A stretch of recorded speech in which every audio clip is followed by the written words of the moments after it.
Good evening, ladies and gentlemen. I'm Nick Bogart, and I'm going to be the host tonight. Yes!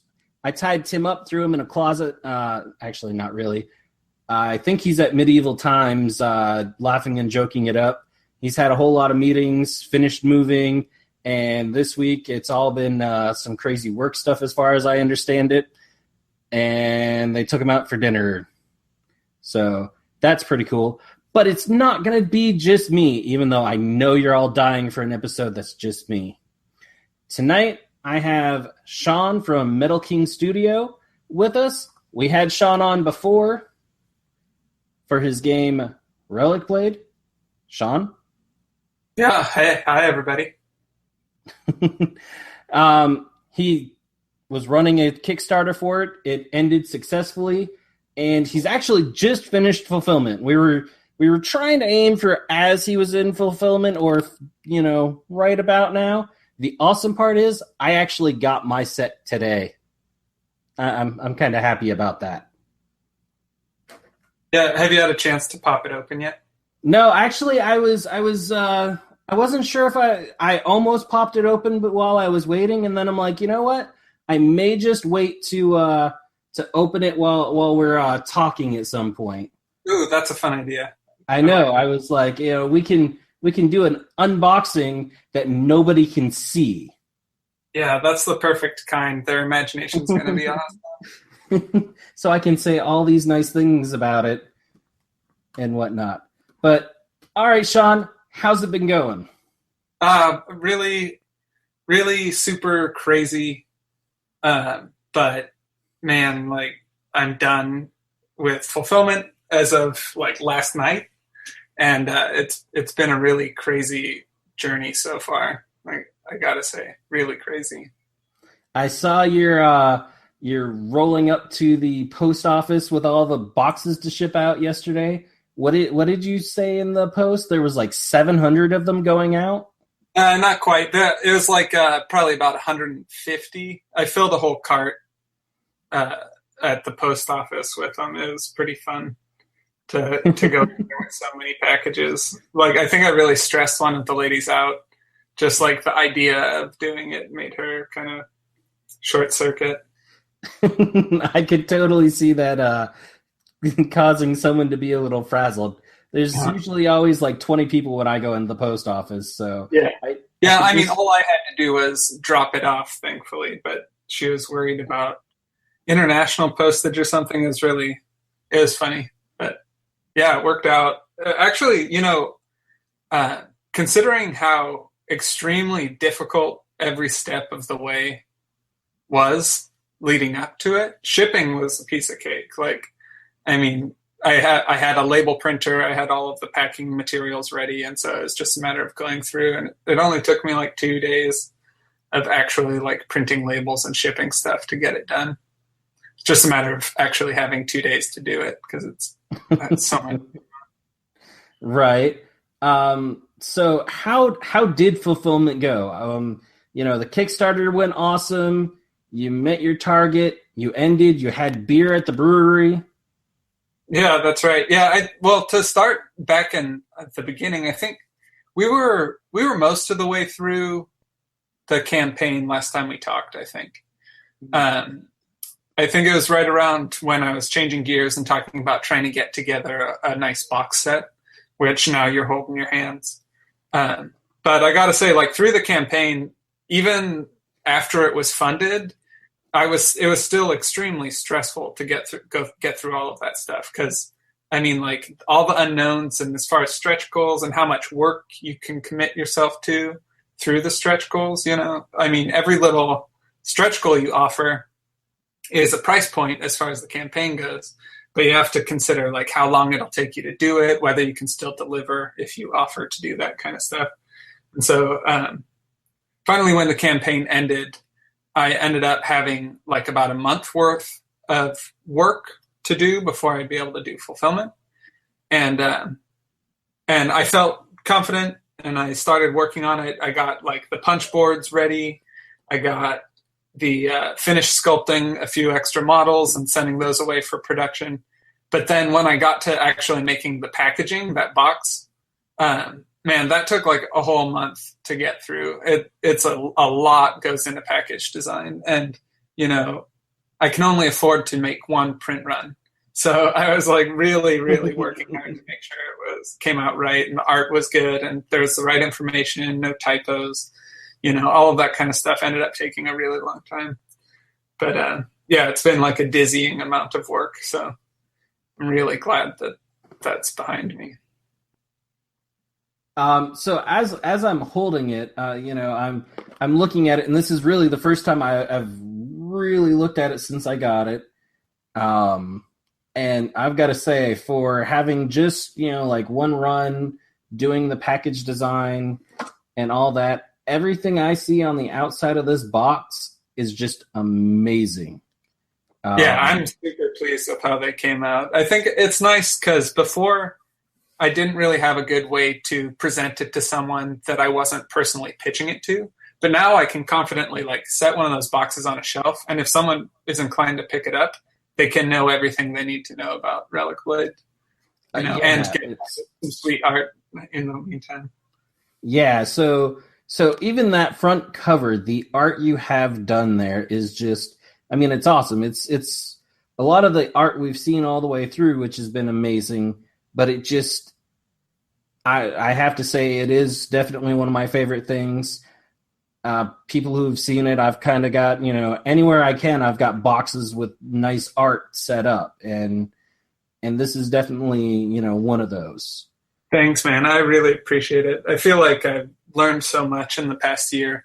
I mean, like there are a ton of illustrations that went into this project, and each time I learn new stuff. And so I really feel like doing the box art last, I had as much experience behind it as I could, pushing into making it the best I could. Yeah. And then you flip around, and it's one of the key things. Well, not it. Well, actually, even before I get to the back. So from the front, then you look at the sides of it, and the two long sides, each side has a list of the heroes on one, and then on the other side, it has a list of the enemies included, which are the pigmen, and it gives a brief description of both on those sides. Mm-hmm. And then on the short sides, it gives you a little bit more, hey, here's a little bit more about the game and some of the cards that are in the game, and even just how a little bit of the gameplay, So, every side has some cool looking stuff in just little snippets that I feel are just like, oh, I'm interested. Tell me more. Oh, hey, look, there's another side that is telling me more. Yeah, nice. And then you do get to the back, and it has this this nice, great big picture, which shows all of the models, all clashing, including even the special relic that was opened up during the Kickstarter. Mm-hmm. Yeah. And then it does have, the descriptions. It even has some of the, nice little, hey, this is what you're going to need to assemble everything. And those images are really, they're cute is kind of the word, but they fit. It's all hand did. Like I hand drew all of the little no one under 3 should swallow these, all those like warnings and symbols. I did like quick hand drawings of them. But right. I mean, I feel like that the handmade like quality is part of the charm of the aesthetic I've gone for. It is. And actually, hand-drawn was the word I was looking for more than cute. It had escaped me for a second. The pictures are a little bit cute. There's right. They've got a cutesy, but it's a hand-drawn cutesy art style that it looks great. It doesn't detract from the box, which is awesome. It adds a little bit to the box. And this is an awesome looking box for everything that's inside of it. Thanks, man. Yeah, it's funny. Every little detail of that box I had to do, I had to make every little thing for it. Even on the back, you see down in the bottom right, there's the photo of the knight, and then down next to it says "Made in the USA." Mm-hmm. Even the American flag symbol, like I had to make that graphic. Oh, wow. Like every little part of it, I just had to, get into Adobe Illustrator and like make every little shape, make every little word, all these details that ended up taking way longer. But I think the finished product definitely shows all the care and detail that went into it.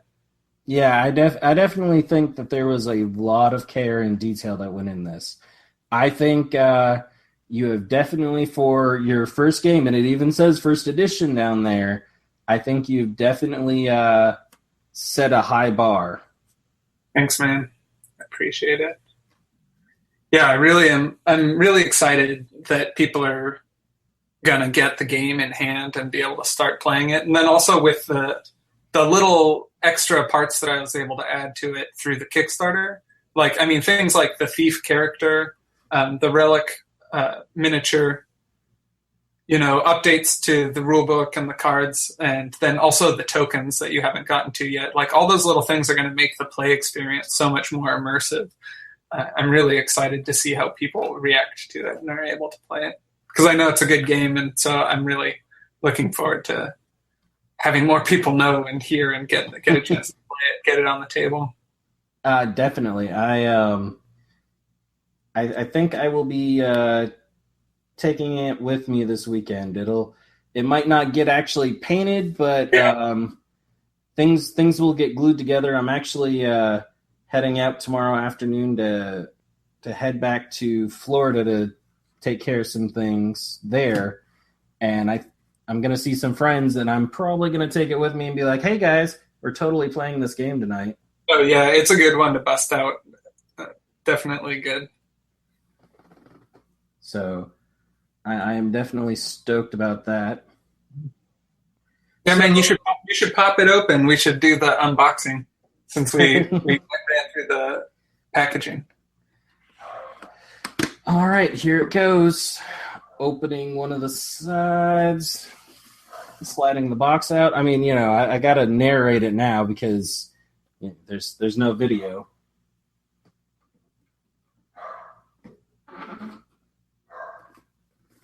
Do the dogs like it? I know the dog apparently likes it, or he saw a rabbit outside. I don't know what. Oh, have that flipped the wrong way. It's trying to fall open now. All right, so right off the top, open the box, and there's the RelicBlade Quick Start Guide. Always awesome to have. Well, it's both awesome to have right at the top, and it's also annoying. I'm like, no, I want to see all the cool stuff that you have hidden inside. Yeah.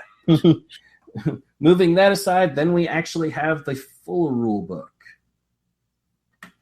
which, once again, looking at both of these, the artwork's amazing. The quick start guide's nice and simple. It's just one page, front and back. So nice graphics explaining exactly what's happening, including a pig picking his nose. Yeah. Yeah, no, I like that quick start guide. Yeah, I'm really happy. I wasn't sure how I was going to do it, but I ordered. I was like, I'm just going to go for it. I don't know if I have the money for it, but I'll just order a bunch of these. And when they arrived in the mail, I was super pleased with the print quality. Like the paper is nice. Everything came out great. Because it's a pretty good deal, so I wasn't sure what the quality would be like on the print.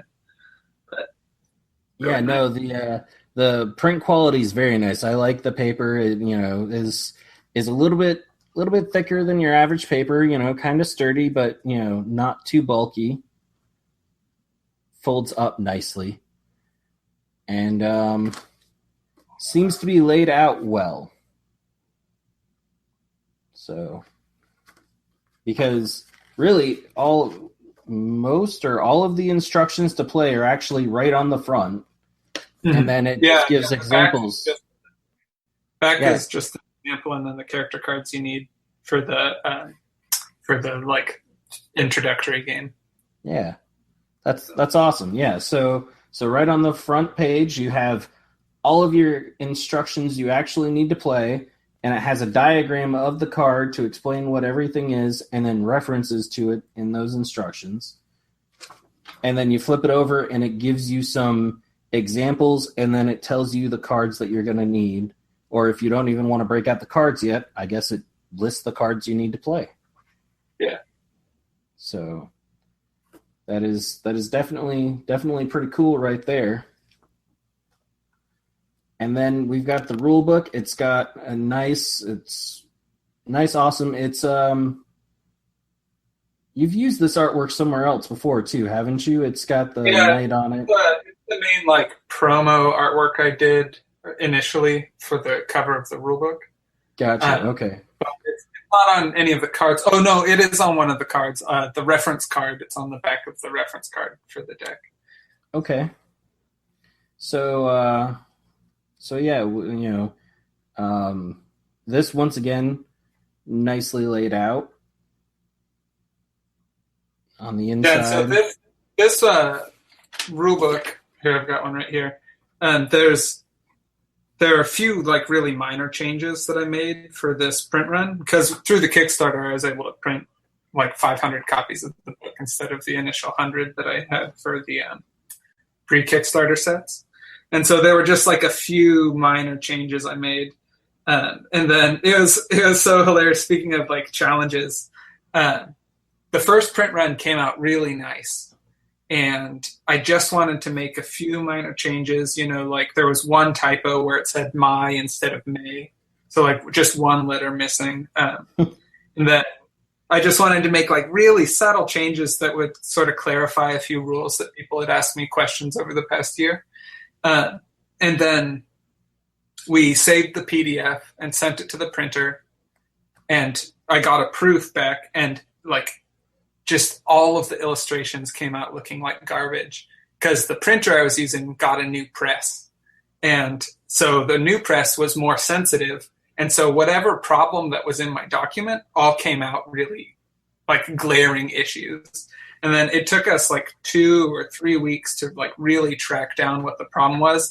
And it was like the source files were saved in grayscale instead of CMYK. And it was just like this amazing headache that I thought it would be the easiest thing, just click reorder on rulebooks that I already had. And then it turned into like this big saga.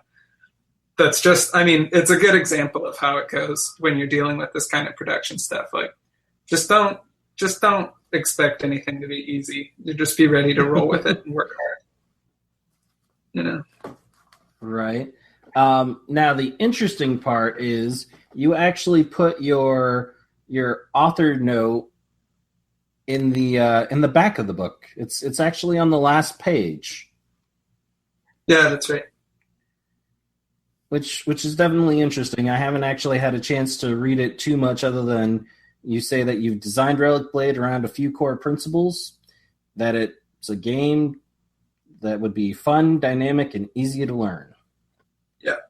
So, and I've seen that Ash Barker with Guerrilla Miniature Games, when he demoed it out, it was great to see it. But looking through the rule book, it definitely looks like any problems you had have been more than cleared up. Yeah, I'm really pleased with how this print run came out. It definitely looks great. I like the feel of the book. I like the look. You have a nice. Well, speaking of the feel, like those details you're talking about those are all like really deliberate choices, like upping the cardstock for the cover, so it has like a good feel to it in your hand. Feels more like a book that way rather than just a pamphlet. Because it's not terribly long. The game was supposed to be pretty straightforward, so I think the whole thing's like 32 pages. But those little details kind of just bring the whole thing together a little bit. Yeah, and you're right. It does. It feels a little bit more like a book versus like the booklet that comes with X-Wing, which has a soft cover. This does have a slightly more solid cover. and it feels and opens and works just a little bit more like a book. Yeah, it's a subtle difference, but it's the kind of detail that, comic book people or people like myself get. We respond to it, even if we don't really think too much about it. And it is a nice little difference. I do like that. So now, moving that aside, there's a couple stacks of cards. One is the equipment cards, it appears, and it was facing front up, and it says the crowdsource. Oh yeah, so the crowdsource is the Kickstarter exclusive Relic. So, and if that is in a baggie, is it in a baggie? It is in a baggie with probably 11 other cards. Yeah, it looks like it, or maybe 10 other cards. Yeah, so that what you have is the expansion for the game, and that was a fun thing that came out of the Kickstarter. Was one of the pledge levels was that people could get me to draw one of their D&D characters and turn it into a RelicBlade character. And so the people that pledged at that level, gave me their ideas about their characters, a description about their background. And so there's a bunch of really crazy dynamic characters that people brought to me. And one thing about the core characters for RelicBlade is they're all very, generic isn't the right word, but they aren't unique persona exactly. They're more like archetypes. And because I wanted to really go for the archetypes of those characters. And so this expansion gave me a chance to do the opposite of archetypes and have really specific named characters with really powerful abilities that tie into their backgrounds and stuff. So I was able to make essentially a booster pack of characters and come out with the first expansion for RelicBlade, all just really organically through the Kickstarter process. And so that's a really fun collaborative expansion that I was able to release and include for people that were willing to buy it. But yeah, so you can pop that open and you'll see some really fun characters like Sinvar the Sneak is a lizard man assassin. Yeah, and, I actually just flipped to him as I was going through. Yeah, he's awesome. He's great on the table. I gotta say, those characters aren't strictly play tested like the core characters. So you may find if you are playing with a friend that's regularly using Sinvar or something, maybe he's OP, but that's not the point. The point is that he is a badass. You just ran into Sinvar. So. You just ran into Sinvar. You just got Sinbarred. Yeah, exactly.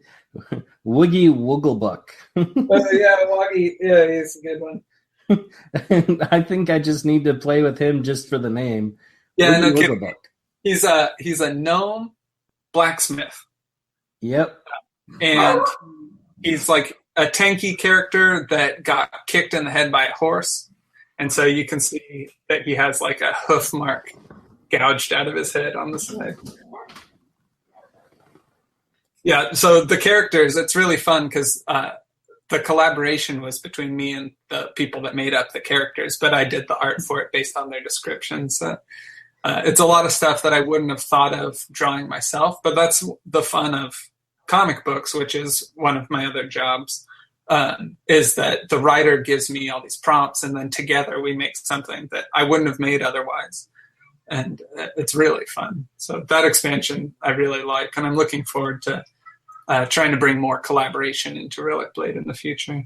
Yeah, no, those do look interesting. They each get something a little bit unique to them, and that definitely seems like a lot of fun. Mm-hmm. And so then also, go ahead. One of the stretch goals, we unlocked the Dark Wanderer, which is an evil hero, or dark. I guess you aren't a hero if you're evil, so a dark champion of some kind. So with the expansion, the Legends expansion that you're holding, I was able to include the character cards for the Dark Wanderer, because producing cards can be a little bit costly and complicated. So it was a good way for me to be able to offer the character cards associated with that character without having to like do a new print run of a bunch of cards and sort them out in different ways. So, so in there you'll be able to get like early access to the Dark Wanderer and also his Dark Watcher. It's like a different build for him where he can use a longbow instead of a club or axe. Interesting. So I'm looking here, and there was the other set that's all the core cards. So it's got your upgrades and your character cards and stuff like that. Mm-hmm. And then off in the corner, I see that we've got some dice. Always awesome to get dice. Yeah, that was fun. It was a consideration that I wasn't originally planning on including dice.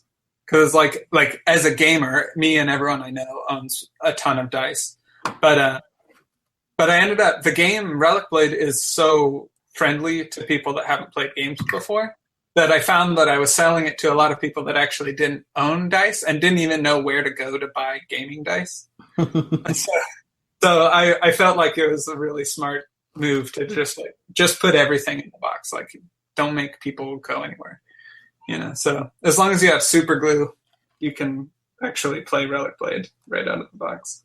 Right. So on top of that was the Dark Wanderer, and actually it appears there's a second one, so I can build the Dark Watcher as well. Oh yeah, I think I threw in an extra one since we were doing this podcast. I gave you some bonuses. Awesome. I always like bonuses. I won't lie. So so I can do both builds, and it did pop out of the sheet. So it did pop out of the sheet, the punch sheet, but there is the measuring card. I forget what. Yeah. So the sheet down at the bottom is the punch board, and so that has all the tokens on it. And then also same principle as including dice. I included 2 measurement gauges, and that way, the same people that don't have dice don't have to go into their garage and use some giant like carpenter's tape measure, but they got gaming appropriate measurement options. Right, and yeah, I like that, and actually. Feeling the cardboard on that, it's a pretty dense feeling cardboard. It's it's the same for the people that can't see it. It's the same like gauge and density and everything as like the X-Wing tokens or other Fantasy Flight tokens that you get. So you'll be able to pop them out and play with all of them instead of like the linen finish that they use. It's more of a gloss finish on the RelicBlade tokens, but that'll give you an idea of what we're looking at, like real solid board game component ready for gaming. Yeah, it definitely does have that feeling. And actually, it to me, and it's been a little while since I picked up my X-Wing stuff, but it feels a little bit even denser, like heftier than some of the stuff you have with your X-Wing. Nice. So it definitely felt good. Now I'm opening, it's a package that has a green dot on the front of it. Ooh, the green dot. The green dot. I went with the green dot instead of the red dot first. So we'll see what's inside the green dot. All right, so we've got some bases. Those are always handy. And we got pigmen. Woohoo!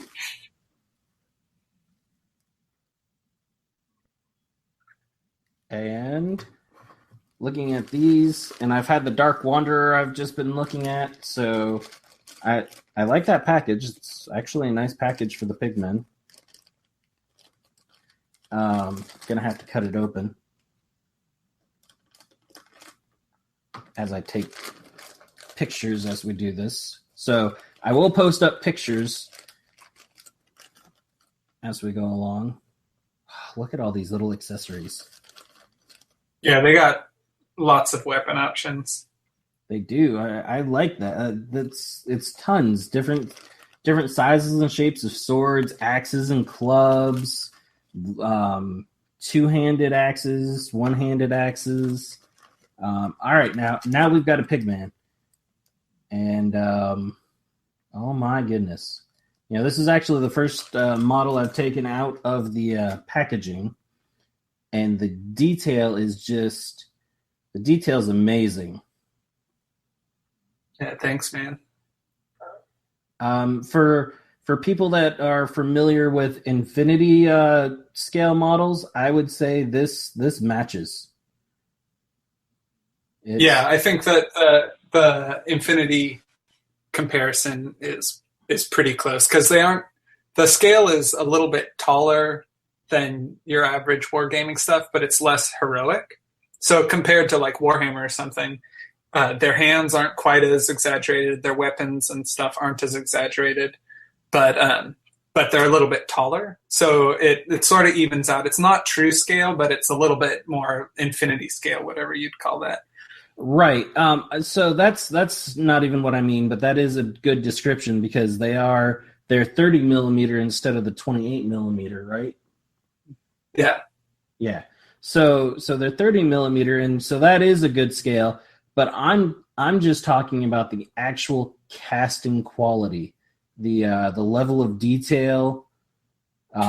It feels very close to the Infinity models, which set a pretty high bar for metal miniatures. Yeah, the process I use is really similar to the Infinity process because I sculpt all my models in ZBrush, so that gives you the opportunity to really get some really crisp, clean detail in there, and go back and fix stuff really easily. So even though I'm not as I've been in the sculpting game for very long. I've only been sculpting for like a little over a year and a half, but using ZBrush and really studying hard and working on it, I've been able to get the detail and quality of my models right up there. Out of the box. That's cool. It definitely shows. There's plenty of love. Now, as I quickly rush to open up what must be the heroes in the red dot bag. Yep. I am not displeased. There's a whole bunch of them. That bear's a pretty good size too. So let's see. We've got, all right, so that's the Relic. Oh yeah, I'm really excited about how that figure turned out. It's my first like one-piece model. So, you don't have, there's no assembly. It's all one piece, but I was able to have lots of like holes and gaps and position to make it look quite dynamic, even though it's really cleanly one piece in a two-part mold. So for people that maybe aren't super familiar, if you make a sandwich over a model, you can't have anything out of that plane really, unless you have it be a separate piece. So really dynamic models need to be multiple parts so that the mold works. But I wanted to make a one-piece model, something really simple, but also have it still stay quite dynamic. And I'm super pumped about how that model came out, like really crisp detail and lots of good dynamism, even though it's only one piece, in my opinion. No, it does. It is a gorgeous piece. I like it. And yeah, all how it's shaped, it's very clean, very. I can't wait to paint it. That's what it is. Yeah, sweet, good. Yeah, it's fun. It's the objective marker, but I felt like since it's a miniatures game, it made sense for the objective to be a miniature. Like you want it to really be modeled. I can't expect everyone that plays RelicBlade to model like gorgeous terrain, but at least the context of the objective will be a really interesting piece rather than just like a quarter sitting on the table. Yeah, no, I really love that. I do like that that's included because it does add that slightly larger dimension to the game. Now you really do have a relic. No matter what it is, there's something there to mark it. Yeah, yeah, it's kind of fun on that. On the model, there are at least 3 identifiable relics from the core game deck on that piece. So you're not sure whether it's the crown or the sword that's the magic item that you're looking for. Yeah, it definitely is. It's nice. I like it. I like it a lot. So, and then finally, we've got our token sheet. So, already talked about one of the measuring gauges, and the second one's actually a little bit smaller. Mm-hmm. Yeah, so with the game mechanics are that a character has a certain number of action dice they can spend, right? And so you use more dice to do more complex things. But movement in particular is the least complicated thing you do, and it's 1 die per move. And most of the heroes move 3 inches per die.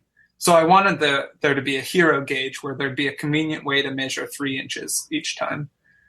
Whereas the pigs are a little bit, well, they aren't necessarily that much faster, but their move is speed 4. So for each die they move 4 inches. And so on the bad guys gauge, there's a 4-inch that makes it a little bit easier. So they're a little bit more streamlined or customized for the factions. And I thought that'd be a nice way to make measuring easier for the specific types of models you're bringing to the table. And I definitely think it does. I like it quite a bit. And the artwork on them is awesome because they're also 2 different styles or 2 different backgrounds to it. So yeah. The background, those landscape paintings I did, they matched the card backs of the character cards. So the pig card backs are that like weird lava scape, and then the heroes have that forest scape on their card backs. So they matched their faction in that way. That's very awesome. Nice little touch. And that's the thing. We've been saying it the whole way through this, hey, that's a really cool little touch. This is a really cool little touch. It's just a huge amount of attention to detail that it makes me go, I forget how much I spent, but my wife remembers, and even she would say it was worth it. Sweet. That's good. And then looking at the tokens, they have that hand-drawn, as you said, before, it's part of your theme in this, and it's got that hand-drawn, slightly cutesy look. I mean, even the dead guy, you're like, oh, it's so cute, and then you're like, oh, and then that guy bleeding out, he's fine. But there's a pile of blood. But it looks so cute. I mean, yeah, it's. I mean, I wouldn't be true to myself if I made an action game that wasn't at least a little lighthearted. So. Exactly. And it does. It gives you a nice lighthearted, and that's part of the theme throughout this. The aim of the game is to be played in about 30 to 45 minutes. Yep. You're playing it on a 2x2 table, so it is your quintessential beer and pretzels game. Yeah, you get stuck in really quick. Like you can't. There aren't a couple of turns of positioning and waiting to see who alphas. It's you got to like really get in there and get the fight on. So. And actually, I've definitely been running into that alpha problem with Kings of War lately. Oh yeah. My main opponent plays orcs, and I'm playing horses. But he keeps moving just enough where he's, out of range so that I can't strike him. And I'm like, well, I can't move because, he's going to hit me. And either one of us, our charge is what matters. So it's a game of trying to taunt one into the other so that we can. That's probably. I mean, if you guys ended up doing that for a couple of days, that'd be an accurate representation of ancient warfare, where you just like set up camp, and, like, shout at each other for a solid week. So that is the box set for the 2-player starter set for RelicBlade. Yeah. And it's amazing. And you know what? I just remembered that, even though we've talked about it, and if people went back a few episodes, actually a bunch of episodes now, they would find it. But give us a real quick breakdown of how RelicBlade is played and how RelicBlade's played, and a little bit of the backstory. That's the other word. Yeah, okay. So RelicBlade, as far as the gameplay mechanics go, I'd say it's sort of a fun way to describe it to actual gamers is that it's like if D&D and Warhammer had a baby, but their marriage didn't last because they're fundamentally different, and the baby went into foster care and was raised by X-Wing Miniatures game. So it's like you've got heroes that are really characterful and with lots of abilities, and then upgrade cards like in X-Wing where you work on your squad building and get into the minutia of those. But it's not overly complicated. That's really engaging. Trying to make sure you don't spend too many points, but you want your characters to be strong. You can really build it in that, like an ace and a couple of supporting guys. There's a lot of squad building that goes into the game, and it's all done through character cards and upgrade cards. And then the heroes are more like a D&D party, whereas at this point, the pigs are more like an army, where they benefit from using more squad tactics, where they support each other. There's a shield pig that can defend his friends with his shield. There's heavy hitters with halberds that have reach, so they can actually fight from the second rank in a shield wall. And so you end up playing them as like a monsters army.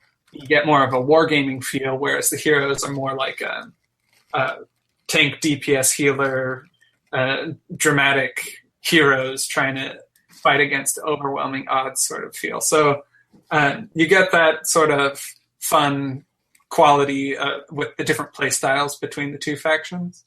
And then in the future, as I come out with more models, you'll be able to put big monsters in the bad guy's side, or dark lords on the bad guy's side, and then the heroes, there'll be more of the character classes rounded out, where you'll really get to choose what kind of spellcasters or healers or hunters and rogues and all of that stuff in there.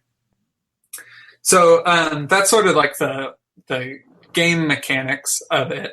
That you've got the cards, you've got action dice you get to spend, and it gets really exciting how you're going to use your actions to get the most out of your characters and their upgrades. And then as far as the story goes, it's a world that has been through a cataclysm. And in a lot of ways, I mean, it's the fantasy tropes in a way of, in Lord of the Rings, it's post-Sauron being defeated and they're sort of recovering, but the bad guys are coming back. But in this case, they really, really just barely averted the apocalypse. And it was a mysterious resolution where there was an evil god that had just swamped the world in monsters and was just in the perfect position to completely dominate the world. But a mysterious force broke him apart, and the army scattered, and no one knows exactly how it happened. But they do know that it happened too late. Civilization as it was is destroyed, and the survivors in the few hundred years that have passed have very little connection to what the world was like before. And in the wake of the adversary being on the planet, there are tons of wandering monsters. And the wilderness has become completely savage. So the survivors mostly subsist in small walled cities. When they go out, traders or merchants travel still. They have to. But it's super dangerous. They always need a couple of hardy heroes to go along and protect the caravan, So there's a wide world out there, but it's very disconnected from each other. And now things have shifted again, where the adversary seems to be regaining power. And the pigmen that were sort of a problem before are becoming more organized. And, like a beehive that's been agitated, things are kind of amping up again. And there are people that believe that the path to salvation, the path to reclaiming the world, would be to go into the ruins. The world is just covered in ruins, scattered across the face of the planet, overrun with monsters, extremely dangerous dungeons of every kind, but they're full of magic items from the ancient world. And so those are those relics. And they think that the key to surviving is going to be to actually claim all of those relics. So equally, as the heroes are setting out into the wilderness to claim these relics, there are also groups of evil people and monsters and pigs that are also trying to claim those relics, because there's some power in those magic items that's really going to turn the tide. And so the game is focused around claiming the magic item and battling with the other warbands that are there searching for those items. So that's the sort of an overview of the world state as it is. But it's really, it's about giving lots and lots of design space as a creator, and then also to create a world that anything can happen for you as a player, right?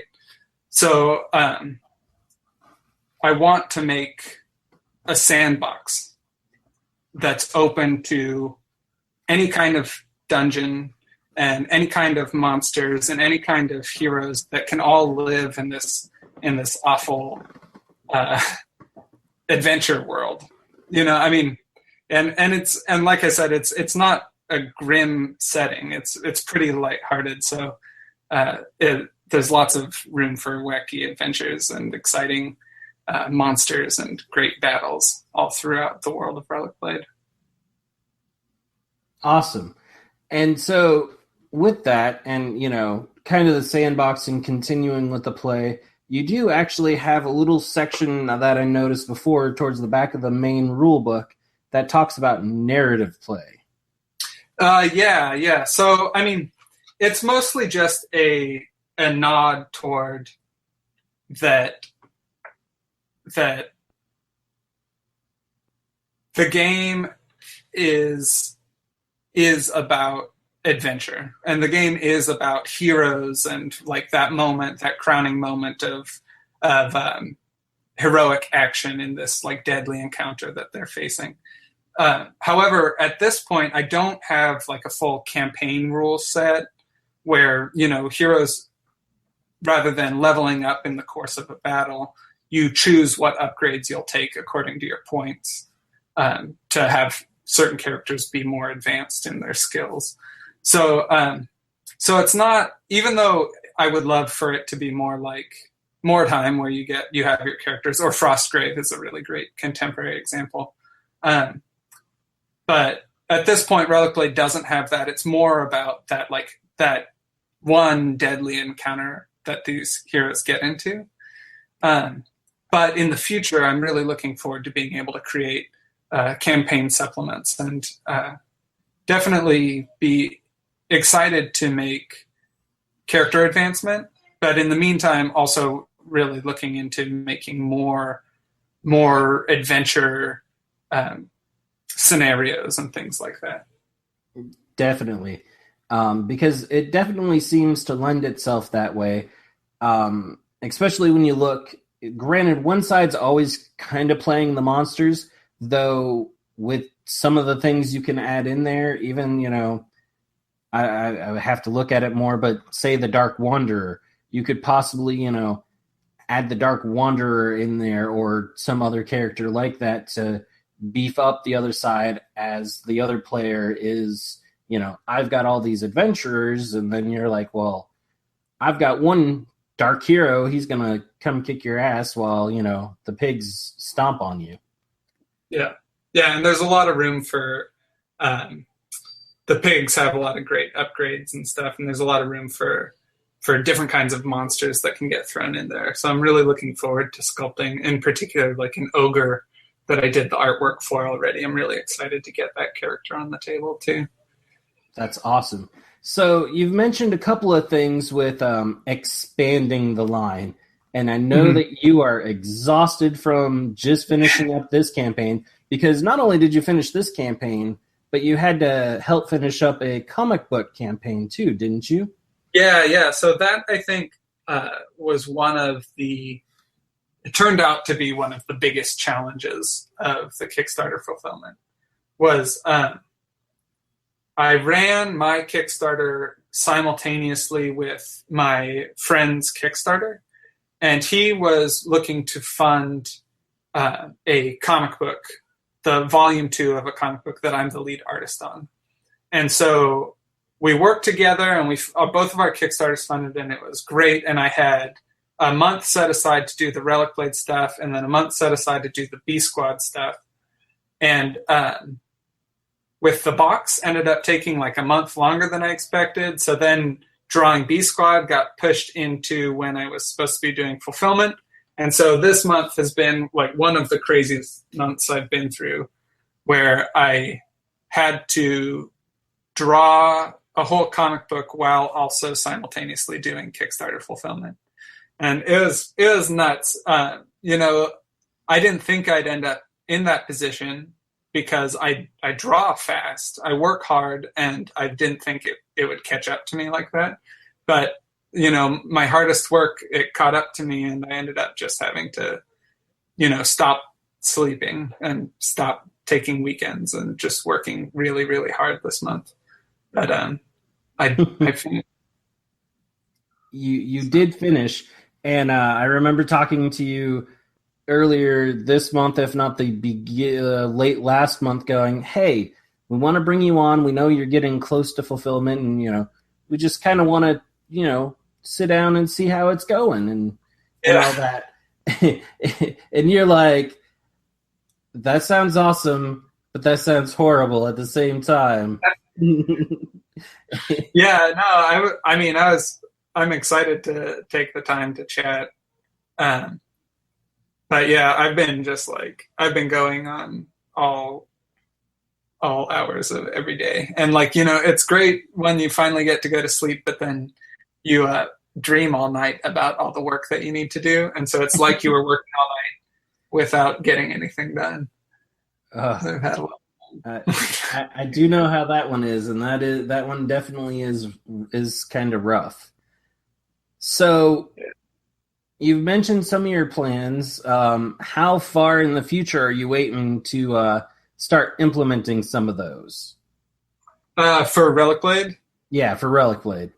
Yeah, so I am going to San Diego Comic-Con next month. So, everyone knows when San Diego Comic-Con is. If they don't, you can look it up. It's like the last or late July. So I'll be at San Diego Comic-Con. We'll be showing B Squad, and I'll have RelicBlade there. So if anyone that's listening is going to be at that show, you got to come by and check out the game. But and it'll be under B Squad. Yeah, so I'll be at San Diego Comic-Con. I'm going to take this month to like shore up all of the little loose ends that got sort of left behind in the chaos of doing the two main objectives, which was drawing B Squad and shipping RelicBlade. But yeah, the goal is get through San Diego Comic-Con, and then I'm going to take like a couple weeks vacation, and then as soon as I get back, I'm going to be working on the next RelicBlade stuff, as well as I've got more conventions booked through the fall. Awesome. So in the next couple months, we might actually see some of the extra things like the ogre you mentioned. Yeah. I mean, I can't. Nothing's set in stone, of course, and knowing how much work goes into that stuff, I'd look toward a winter release. It might get pushed into early or like first quarter 2017. Is that what? Holy moly! Yeah, right? Yeah, 2017. That's weird to say. Anyways, yeah, I'd look toward a winter release of more stuff. But yeah, the Dark Wanderer isn't out yet, even though you got to hold your hands on it. And so that'll come out, and I'm going to have a few more models that sort of round out his faction sort of character. He'll have some companions that go with him. Awesome. Yeah. Definitely cool. I look forward to seeing more. Like I said, this is probably going on the table this weekend to play with some friends. You know, just a quick beer and pretzels with some people I haven't seen in a while. So, yeah, I am looking forward to testing it out. Yeah, that'll be awesome. I'm looking forward to hearing what you think. Yeah, just like even the quick start guide, the one night against two pigs can be a pretty exciting little bout. Yeah, it looks like it. And you know, when we talked last time, you had talked about doing a lot of play testing and balancing, and so I really look forward to putting this through its paces. Yeah, good. It's fun. One of my good friends, he's like really hardcore gamer, like really excited about tabletop games in particular, and you know, he's my best friend. And so when I first showed it to him, he's like, yeah, okay. Yeah. All right. I get it. I like it. I see what you did there. And then later he got to take it and introduce one of his other friends to it. And they went and they hadn't seen each other in a long time. And they ended up playing like 16 games over the weekend and like taking it to the local gaming store. And he's like, man, the more I play it, like the better it is. All the like different upgrade interactions and all that stuff. I feel like so in control of everything. It's really great. And it was funny because, you know, at first I could tell he was like, you know, obligated to be like, oh, good job, Sean. It's a game. You did it. But then later he's like, oh, this is actually one of my favorite games. So I'm excited to see how more people receive it. I totally get that. And it's always one of the best reviews to hear, right? You know, we couldn't put it down. Yeah. So, yeah, like speaking of the Guerrilla Miniatures Gaming, Ash did a battle report, and then like right afterwards they played another game because it's just like I think I remember him talking about that. He's like, yeah. All right, bye people, we're gonna go play another game now.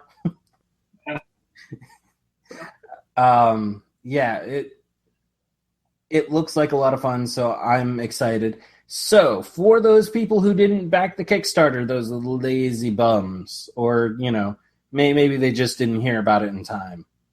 Yeah, you know, and Kickstarter has, like, sort of a dubious reputation if you backed some bad campaigns in the past. So it's possible for people to have their reservations. That's very true. And actually, you delivered, like, right on time, so that's awesome. So for those who, you know, were afraid of the Kickstarter or who didn't hear about the Kickstarter, But now I've heard me describe the 2-player box set and everything that came in it and all of the awesome gloriness of it. Do you have more available? Yeah, the 2-player box set is available on RelicBlade.com. So you can get up in there and order yourself the 2-player set. And right now, that's the only place it's available. I'm looking at trying to get some distribution, but it's been available for 12 hours, so I should give myself a break. Actually, it's out, and I've got a big pile of them. And I'll be at San Diego Comic-Con, and you can come and get a set there if you're there, and I'll sign it for you. Otherwise, RelicBlade.com you'll be able to pick up. RelicBlade.com. Awesome. You need to let me know once you get the distribution lined up, or possibly some bulk ordering, because I'll have to talk to the local game shop or shops around here and be like, hey, pick this up. I'll bring my set in. Once you get a few copies in, we'll demo it out, and we'll get some of them rolling. Yeah, that sounds really good. I know basically nothing about how to really set up distribution, so that's my next order of business. Is like, oh wow, I've got a bunch of really cool box sets ready to be all over the world, and so time to do it. Well, after the show, I'll talk with you some, because I might know somebody who can help explain how they do their distribution as a small indie studio. Yeah, freaking sweet. That'd be good. Yeah. Awesome. So I think we're at about time for the evening. It's been great having you on, Sean. Same as last time. Thank you. It was definitely fun to be able to put bookends on it, because the campaign was such chaos, and now I delivered on time, and I'm really happy to be able to, especially that I was able to get it in your hands in time for this show. I think that's pretty fun. I know. I saw that picture where you're like, I'm shipping it out today, and I was like, now I'm just going to sit here and pout for the show when I saw the picture yesterday, because it's going to show up the day after. My doorbell's going to ring as soon as we finish, and I'm not going to have it. No, cool. I'm on it. But I got home from work, and it was sitting there waiting for me. I may or may not have squeaked a little bit, I'll admit. Okay. But any final comments or thoughts, Sean? I think that's it. Just, for those of you listening, I'm really, I'm available to answer questions on email, and I'm really would be honored if you guys would check it out. So tell your friends. All right, so if you haven't actually checked out the game yet, RelicBlade.com, Metal King Studio. This is the first edition, and it's got pigment. I mean, what else do we need? I don't know, man. I guess Fishmen. Fishmen? Ooh, fishmen. Fish, yeah. Little fish goblins. That's what I want. Fish goblins. That sounds awesome. All right, folks. Thanks for listening. Have a good one. Thanks for listening to another episode of Skirmish Supremacy. To see more of the antics that Nick and I do, you can check us out on Facebook at Skirmish Supremacy. We also have Twitter, which we can be reached at Skirmish Supreme, because apparently Skirmish Supremacy does not fit in Twitter. And if you want to email us directly, you can reach us at tim@skirmishsupremacy.com or nick@skirmishsupremacy.com. Thanks for listening.